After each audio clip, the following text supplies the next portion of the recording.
We're going to start with fasteners, and these are devices that have a portion with a spiral shape, either on the outside or on the inside. These devices usually work in pairs, so one inside, one outside, and it's basically the top of a cold drink bottle or a milk bottle. It has a spiral on the outside of the bottle and a spiral on the inside of the cap, and if you place them next to each other and start turning it, the one moves over the other one.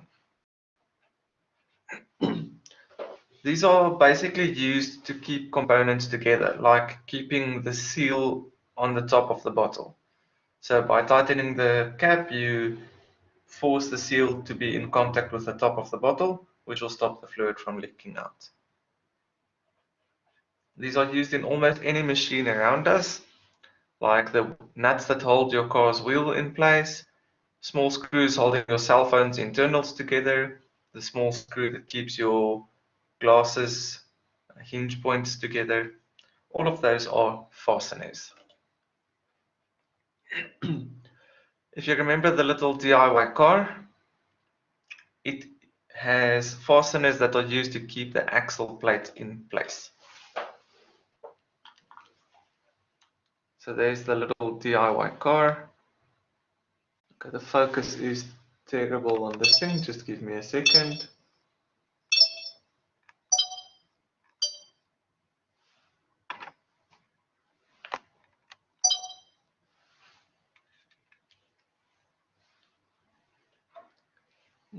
So those little bolts and nuts over there are fasteners. We use them to keep these axle plates in place so that the wheels don't fall off.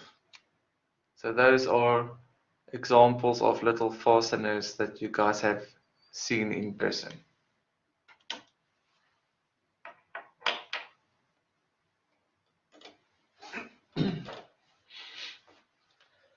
So fasteners, the basic type of fastener is a bolt. I'm not referring to a little dog with a lightning symbol on its back. That's a different bolt. Also not a guy who runs very fast. So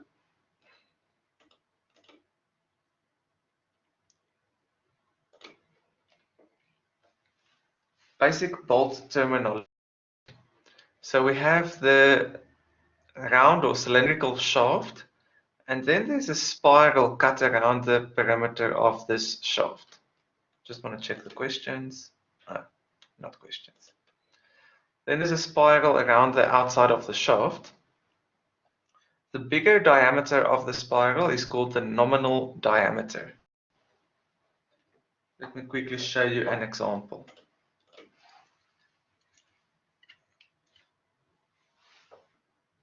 So here I have a bolt with a nut on it.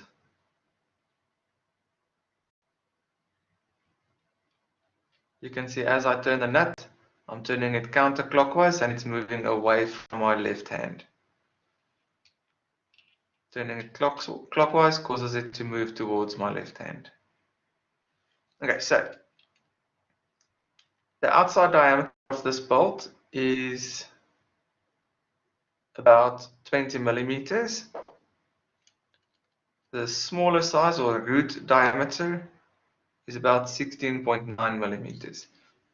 The nominal diameter is 20, and depending on the type of screw thread that we use, this one is a metric screw thread. So that means the profile of that little triangular shape over there is done according to the metric standard, which in metric it's just basically a little triangle with a 60-degree angle.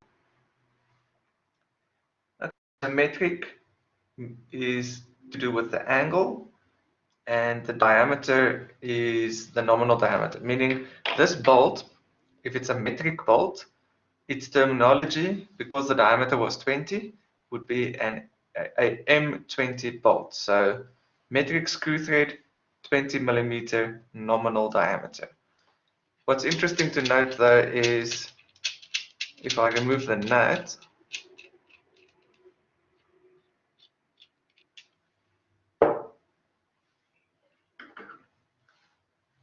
then the inside diameter of the nut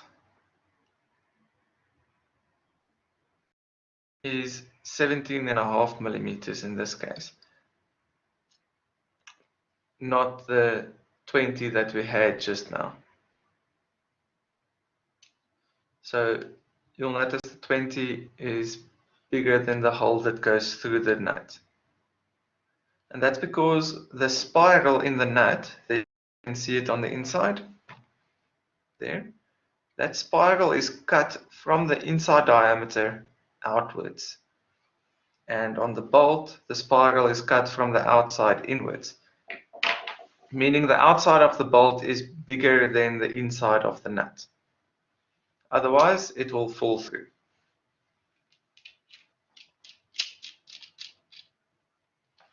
Let me just check the questions. I see there are many, or hear that there are many.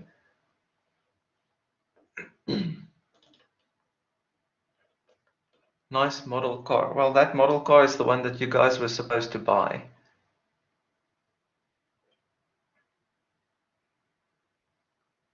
Yes. It was optional, but if you didn't have exposure to bolts and nuts, then this might be slightly beneficial for you.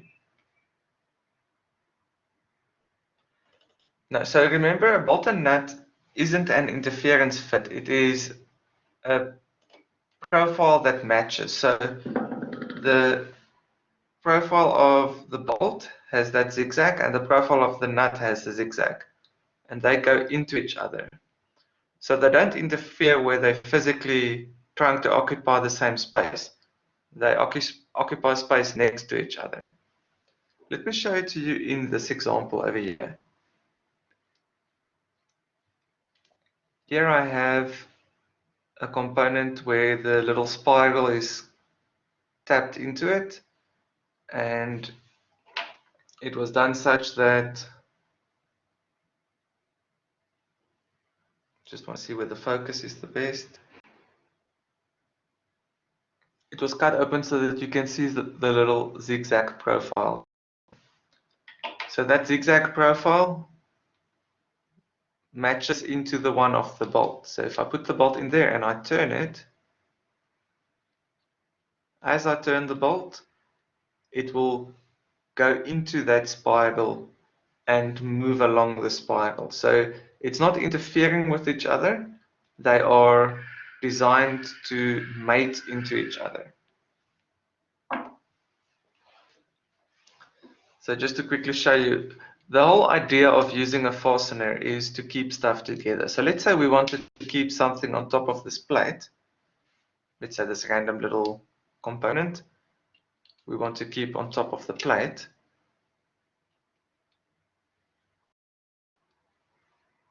So you would take the bolt, put it through the hole in this component. Obviously the hole has to be bigger than the bolt, only slightly though. And then as you turn the bolt, it will progress inwards up to the point where it will make contact and pull this component into that component. So if you turn it very tightly, the two components are now connected solidly.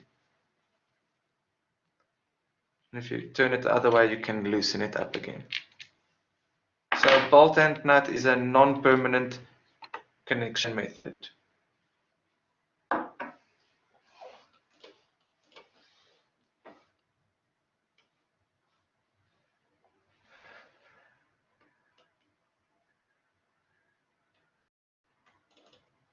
So it depends on the size of the bolt and the application. If it's a very standard bolt, then they actually use for the bolt, so to make the threading on the outside here, to make this threading, they use two plates which have the profile of the thread in them, and they roll the bolt between these two lines like that, and then it actually pushes an indentation into the bolt. to give you the threading. So that's the mass production way of making standard bolts.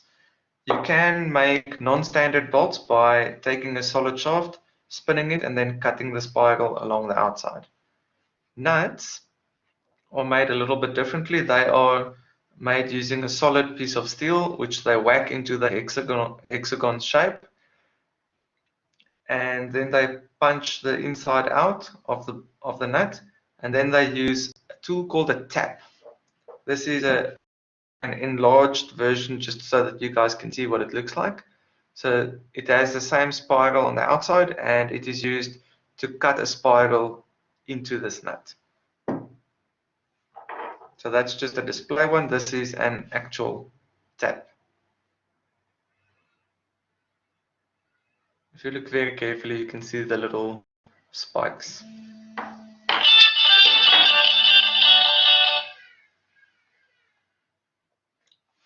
Sorry about that. That's some other student trying to phone me now.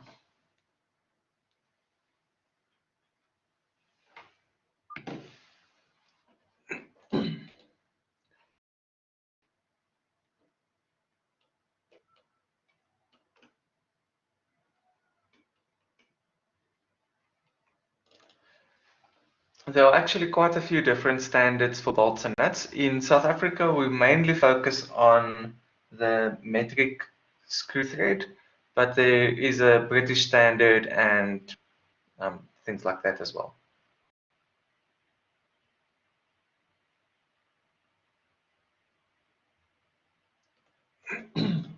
So no, a bolt and nut has to always be loose. Let me just quickly put that down that phone.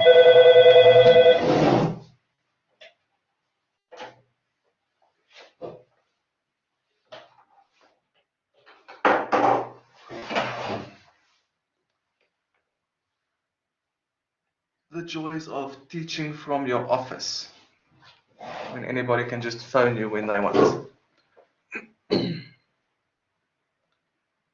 So the points of contacts are not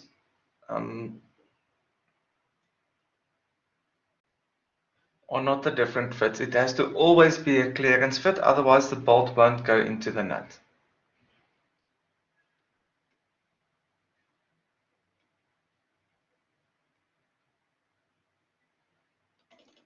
So SolidWorks issues, remember when you install it, to install it with the serial number that is on ClickUp, not the one that it just randomly comes with. Yes, taps and dies.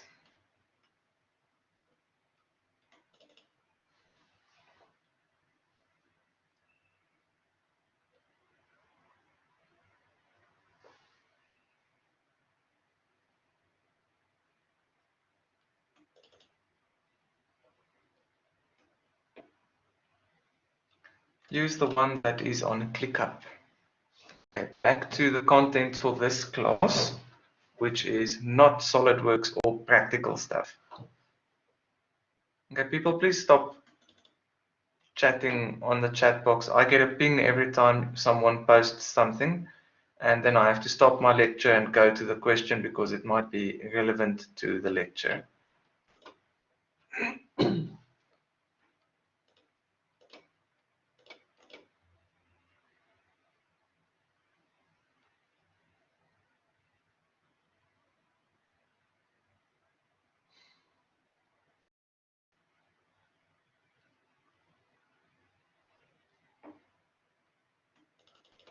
Well, there is expansion and contraction. Usually a bolt and nut would be expanding, contracting more or less at the same rate because they experience the same temperatures.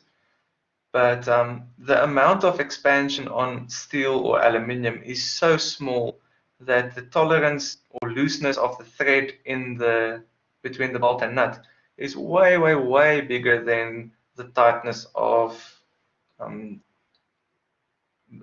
that can be generated due to thermal conditions. Okay, now I'm going to have to go really quickly because we spent a lot. Nominal diameter is the outside, root diameter is the inside. Remember that the bolt outside has to be bigger than the hole's inside size. So the nominal on the hole is the same as the nominal on the bolt, more or less. Otherwise, the bolt will fall out. So to make a threaded hole, what we do is we first drill a hole. Then we use the tap, like I showed you just now, to cut a spiral shape into this hole. The spiral is only cut a certain depth. It is never cut all the way to the end. Let me try to show you why.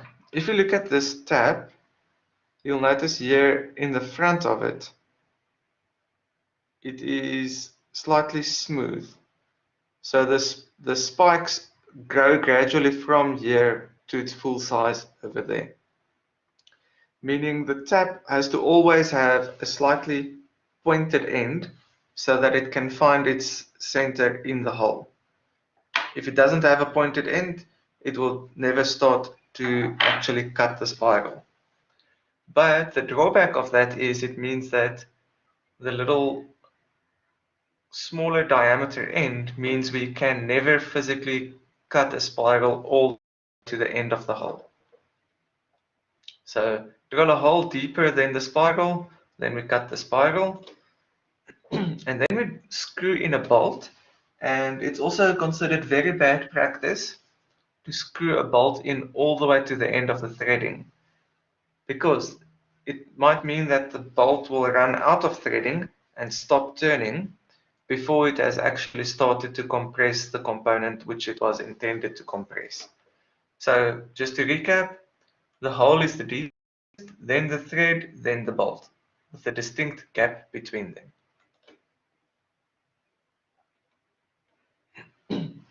So a detailed representation of threading looks more or less like it looked on the camera as well. There's outside threading, this is internal threading. Some of you might have noticed that the outside threading leans from bottom left to top right, where the inside threading leans from top left to bottom right. Remember though that this is a section view. So what we are saying is these spirals that you see in the section view are actually the background spirals, where the spirals on the bolt are the ones that are closest to us. So that's why they look like that's actually why they lean in different directions, because the one is what's happening in the background and the other one is what's happening in front.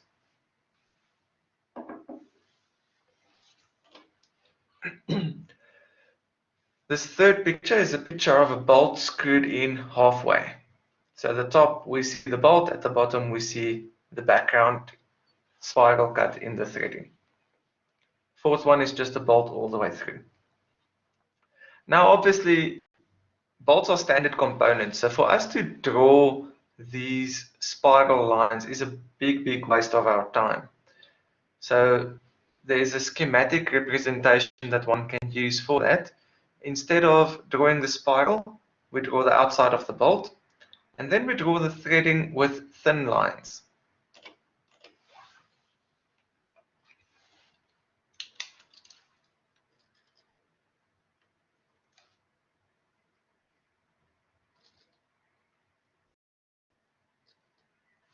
Okay, so there's the outside of the bolt. Its tip is usually slightly chamfered to just make it easier for it to find the hole. If it was square at the end, it would be very hard to actually get it to locate into the spiral. So it's always chamfered, and then you use your thin pencil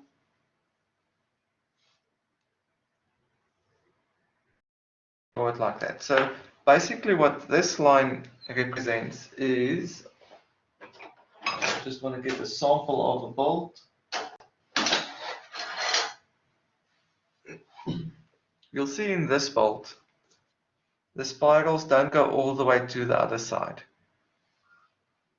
So this line represents where the spiral ends, and that side is where it starts. Goes all the way around.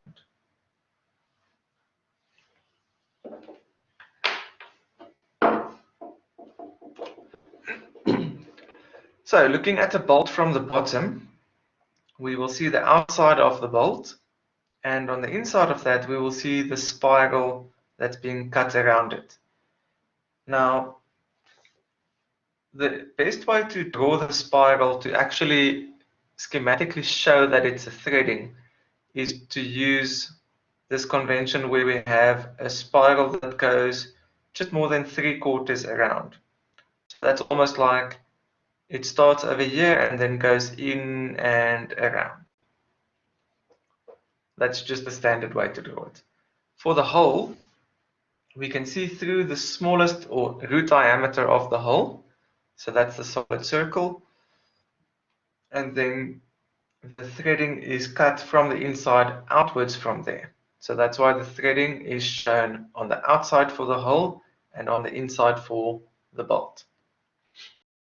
If we have a bolt halfway into a hole and we view it from the bottom, we will see from this side we'll see the hole, and outside of that we'll see the threading. If the bolt goes all the way through, we will see the end of the bolt, and on the inside of that we will see threading. This one over here, just to recap, is what's known as a blind hole. So this is a hole that doesn't go all the way through, like it was in this case. So for a blind hole, we drill it a certain depth, then we tap or cut the thread a depth less than that.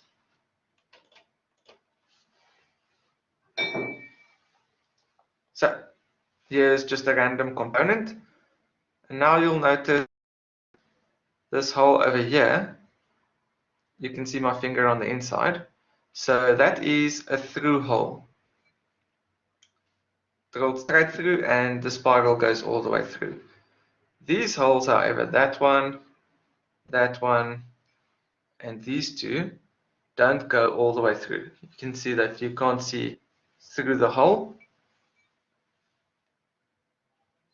There's where that one hole is, there's where the other hole is. So those are blind holes. They are first drilled, and then the spiral is cut there on the inside.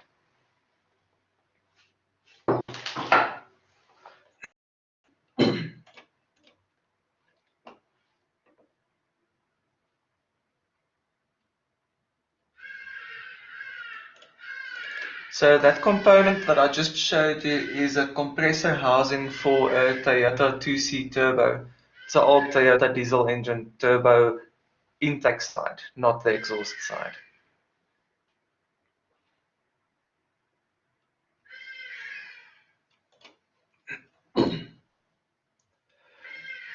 Okay, so when making a section view of a threading, you'll notice that the hatching lines always end against a solid line. So that also applies if we have a bolt in there. If the bolt is in there, the hatching lines will stop against the solid line of the bolt, the thick solid line. Okay, there's the bolt and nut. Now you'll notice usually the nut is slightly wider than the head of the bolt, and bolts are hexagonal, meaning they have 6 sides. Okay, so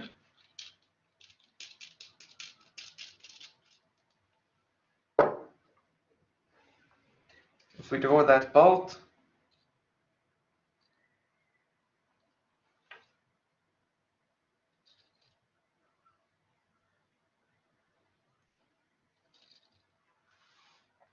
six sides,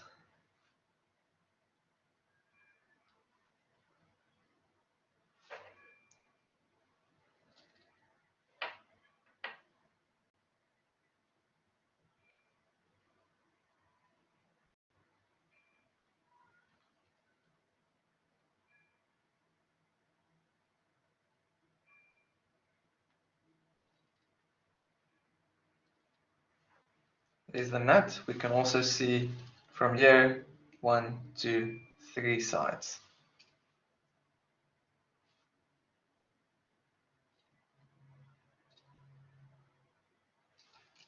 Now we have to also include the threading.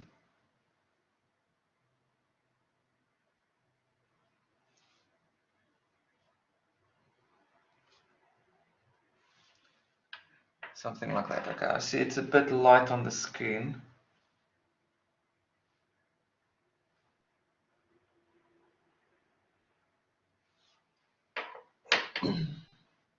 There we have the threading.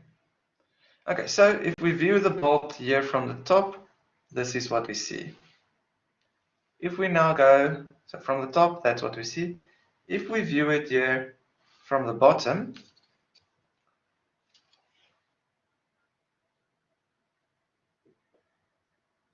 now we will only see two sides of the bolt and the nut. So from the bottom,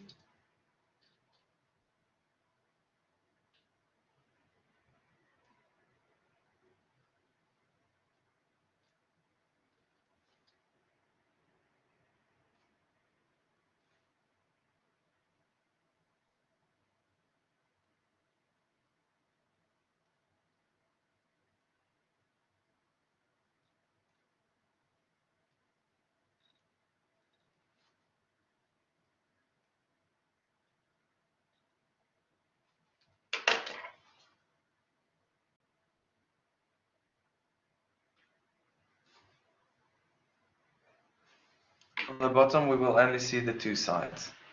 So it's very important to remember that standard have 6 sides, so in the one view you will see 3, but in the other view you'll only see 2 sides.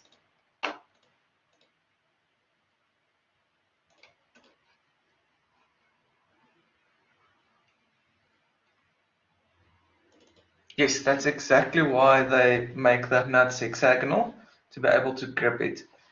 You can make them triangular as well. Obviously that would be the strongest grip, would be a triangular bolt. But the problem is if it's triangular, the head becomes very, very big. So for a certain size shaft,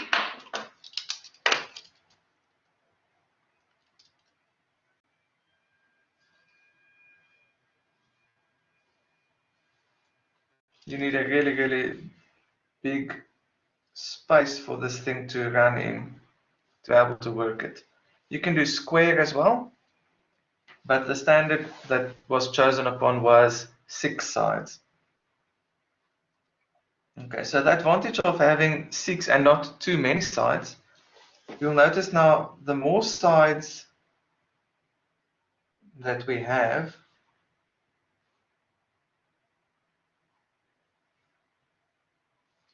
the more it will start to approach a circle. Okay, so if it had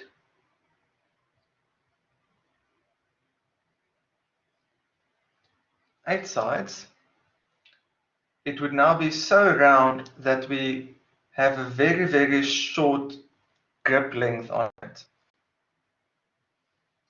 compared to this case, which had a much longer grip length.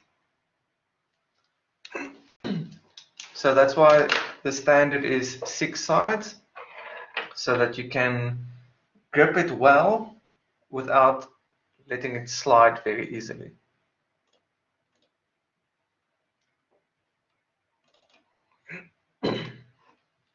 Okay, so 3 sides from the one, 2 from the other. The correct practice is to always draw a bolt and nut combination such that you can see 3 sides in at least one of your views. So you always draw it that you can see the 3 sides in at least one of them. Remember that your top view and main view should act.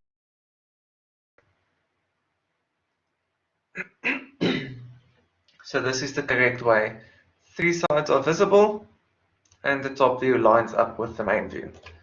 If you now have an additional view, then obviously if you view this bolt and nut from the right hand side, you will see the 2 sides, not 3 sides. So that's also wrong. In one of the views it has to show the 3 sides. There isn't a specific rule to say which of these it should be, but make sure that the components are represented accurately in your views.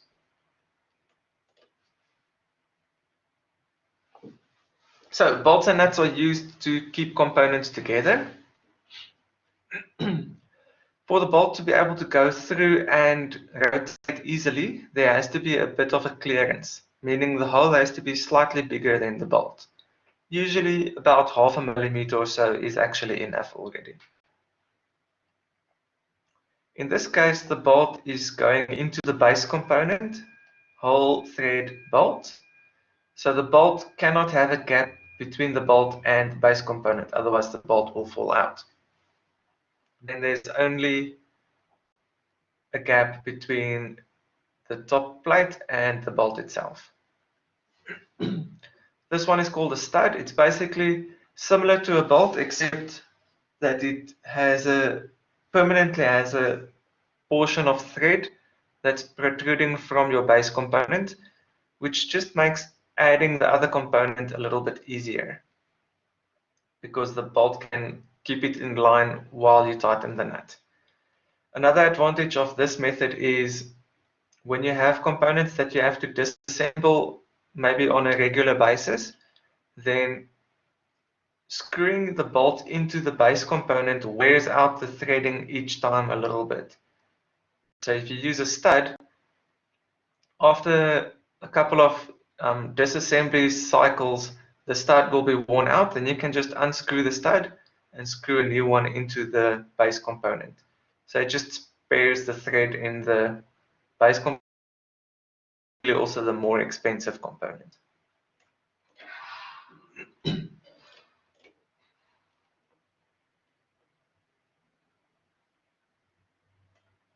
Yes, you are correct to say that. There is no nut over here, it's just a bolt that was screwed in. Okay, so now the question is, what keeps a bolt tight? Generally, the answer is actually just friction. But there are methods that you can use to reduce the risk of a bolt coming loose. First option is to use something called a locking nut. So that is basically just using two nuts, one after the other. And the additional friction between these two nuts increases the overall friction of the bolted joint, making that it doesn't come loose that easily by itself.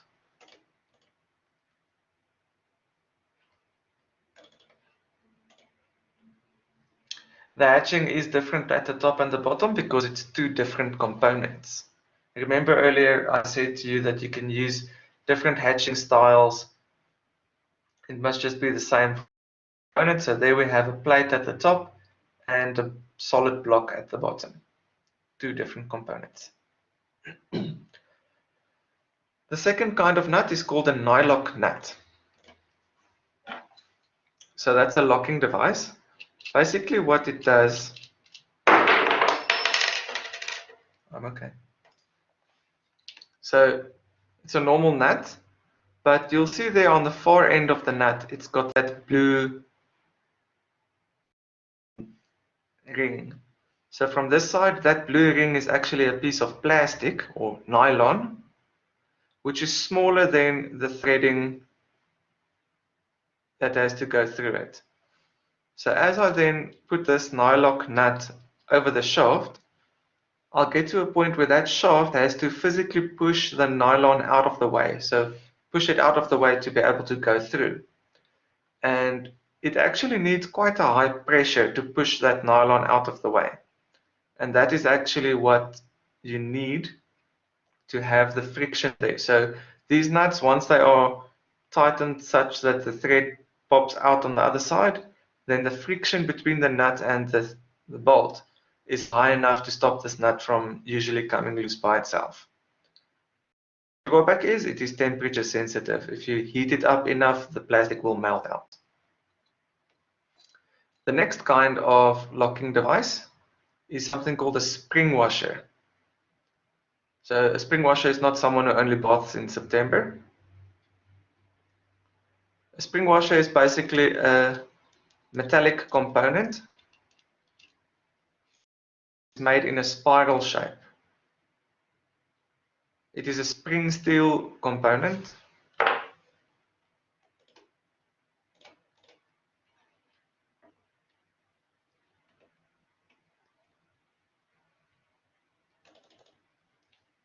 So apparently someone is trying to get my attention very quickly because they're raising their hands. So would a washer be considered a locking device? No, a normal flat washer is not a locking device. It is just a protection device. I'm not sure what a tension washer is, but okay.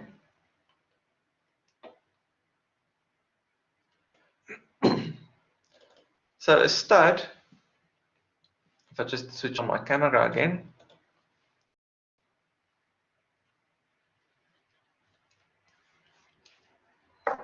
this is a stud. So a stud on its own doesn't have the hexagonal head on any of the sides. So you would typically take this component and screw it into another component up to the point where this non-threaded part touches that component. Now you can put your plate over and put the nut in its place. So that's the difference between a stud and in the other one it was called a screw. You can still call it a bolt if you want. So a bolt screws in from the side where a stud has a nut on it. So with the spring washer, I was still busy answering that question, or just explaining what that does. A spring washer is spring loaded. So as you tighten the nut, you are now compressing this spring to close down. Now, if you tighten the nut, the spring opening and angle is designed such that the nut will slide over the sharp tip of the spring washer and compress it flat. If you want to turn it the other way, the high force of the nut compressing the washer actually causes this washer to dig into the nut. So it physically makes a gaff or like a scraping into the nut, which then causes it to not want to come loose. The other side of the washer grabs hold of the part.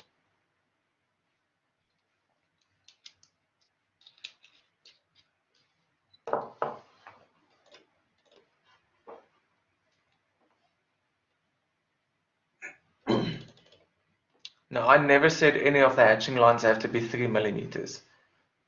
We said usually 45 degrees depending on how many parts you have or what the geometry of the part is.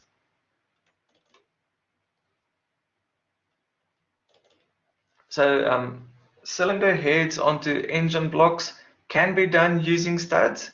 It depends on the design of the engine. The engines that I own are all bolts. So they have a long bolt, and it's actually a very cool kind of bolt. The bolt is called a stretch bolt, so you actually permanently stretch the bolt longer, meaning if you take it out afterwards and you measure it, it's actually going to measure longer. There's a very technical description why that is done, but let's not get into that.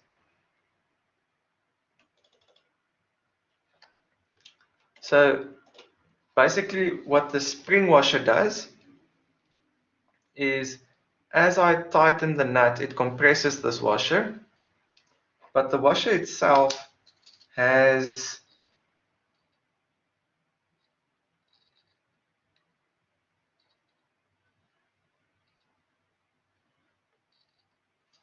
these sharp tips. So if you slide a piece of material in that direction, it will slide over the tip, causing it to compress.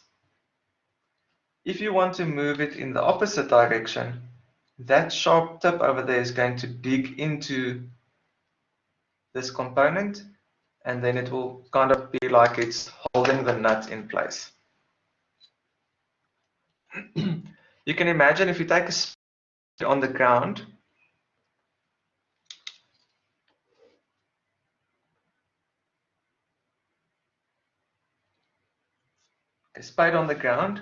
if you move the spade or drag the spade over the ground in that direction, it will just slide over the ground. If you move the spade in the other direction, the spade will start to push into the ground. So a spring washer does pretty much the same thing. Another method to stop something from coming loose by itself is to use a locking. So a locking plate is a flat piece of metal. You tighten the nut until it's very tight, and then you bend the metal onto the nut and around the component. So bending that metal now holds onto the nut and stops it from ever being able to come loose by itself.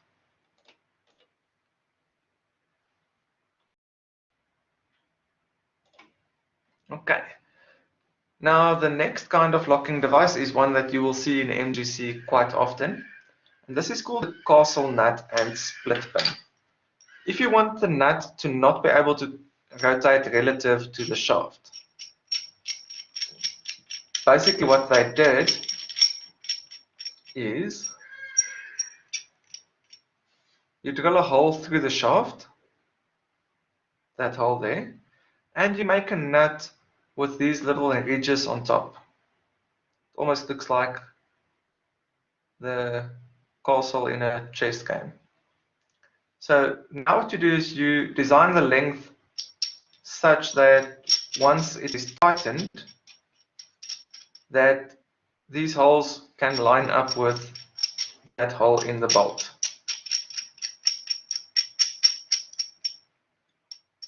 So typically what you would do is you would tighten it until it's almost very tight, and then you would turn it until one of these grooves lines up with that hole.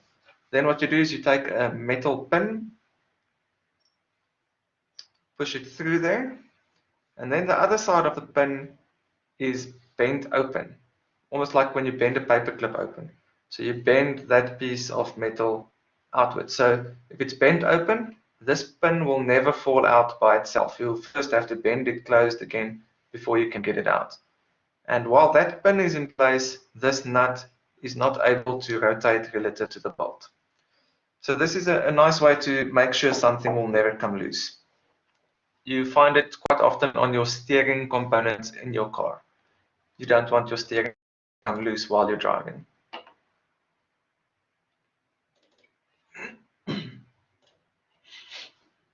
Okay, so that was the castle nut and split pin.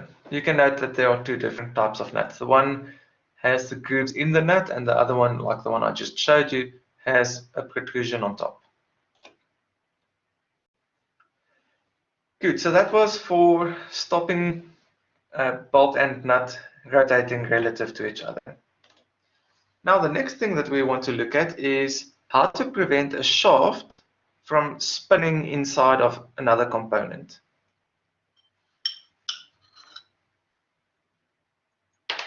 Okay, so the shaft, you can see that I can turn the shaft inside of the other component. But let's say now this is a shaft that needs to not be able to turn, and this outside component cannot turn. So what I can do is I can make a plan that this shaft will not be able to turn in that component. And the way in which I do that is by using something called a key. So what I do, this is my shaft. I cut a small groove into the shaft where my little metal block can fit in. You'll notice my shaft has a bit of a step on it, if it doesn't fall out. Then you do the same for the other component. You cut a little groove in it. So now this key of mine that I put in the shaft, once I put it into the keyway in the other component, it forms a block that stops the shaft from being able to spin in the other component. So now they have to turn together. They can't turn separate from each other up to the point where you break the key. After that, it can then turn freely again.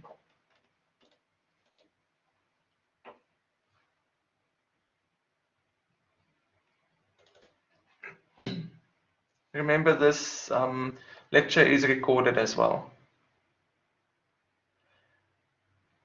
Technically, the key can be attached to the shaft as one component, but the problem with that is then you'll have to make the shaft you'll have to manufacture the shaft from a material that's bigger so that you can cut everything away except for that little block, which is very expensive out of a material point of view, and it's very impractical. A different option that you can do is another advantage of a key is if this key were to break for some or other reason, you can pull the shaft out, put a new key in, and reassemble.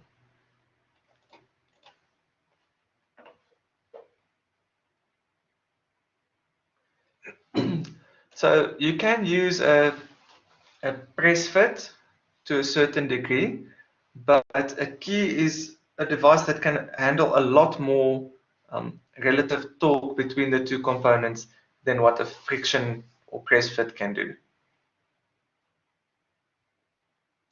Yes, we will be drawing bolts and nuts and screws and all of that together with other components called assembly drawing.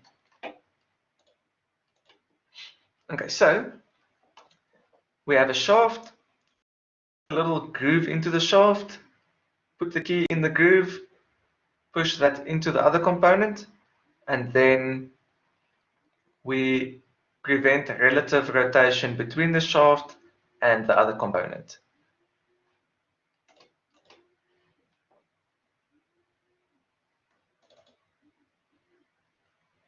Well, class was supposed to end at 20 past, but with all the non-class related questions, we have gone a little bit over. I have one more slide left. So a key was to prevent relative rotation. Then there's a component that we can use to prevent relative axial movement, known as a circlip. So basically, if you have a shaft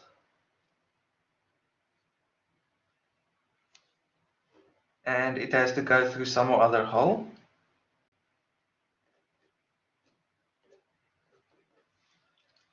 if we move the shaft, obviously if there's a clearance between them, and the shaft can fit in the hole, it will just pop out the other side again.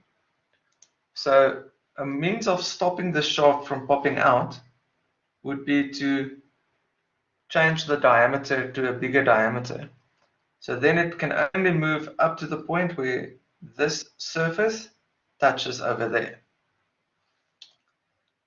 Now, sometimes it's not practical to make shafts with these little bulges in it because maybe I wanted to put something here before it has to go in there. So then if it has a bulge, I can't get it over. And that's where a circlip comes in. Circlip is a spring steel component that you stretch open with a pair of pliers and you put it around a shaft, and that shaft has a little groove cut into it for this circlip to click into. So you stretch it open, move it over the groove and let go, and then it will click into place. Here I have one that is not in its groove yet. So let me show you. If I push it into its groove, you'll actually hear it click. Okay, so that clicking sound was the circlip that clicked into the groove. And now my shaft has a local bigger diameter. So I can push it into a component and put a circlip on to stop it from being able to pop out the other side. If you use two circlips, you can keep it axially located in both ways.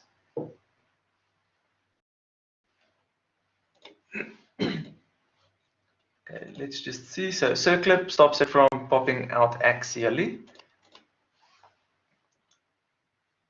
This type of circlip is used on the outside of a shaft. This type of circlip can be used on the inside of a hole. So this one is on the outside of the shaft, that one is on the inside of the hole.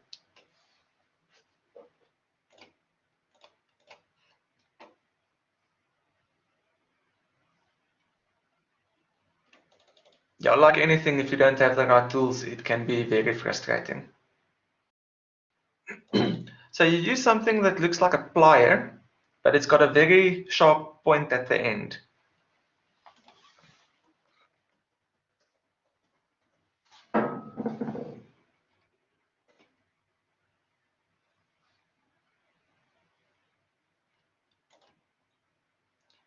So this one has a sharp point there and there.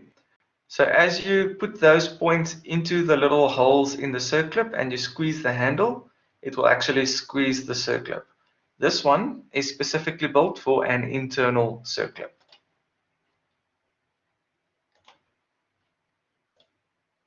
The external circlip one works the other way around.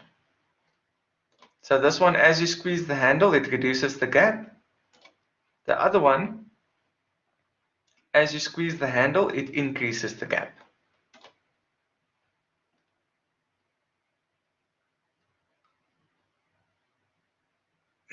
So you would, on the inside of a hole, you would cut a groove outwards and then squeeze the circlip smaller, put it in and let go, and then it pops into the groove.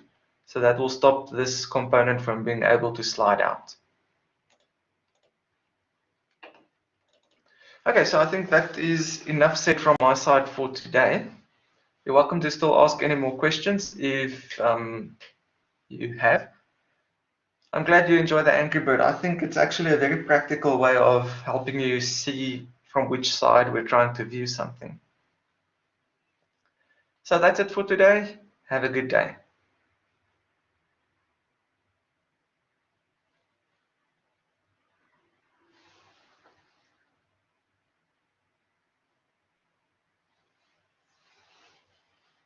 Okay, there's a student who put up their hand. You're welcome to type a question.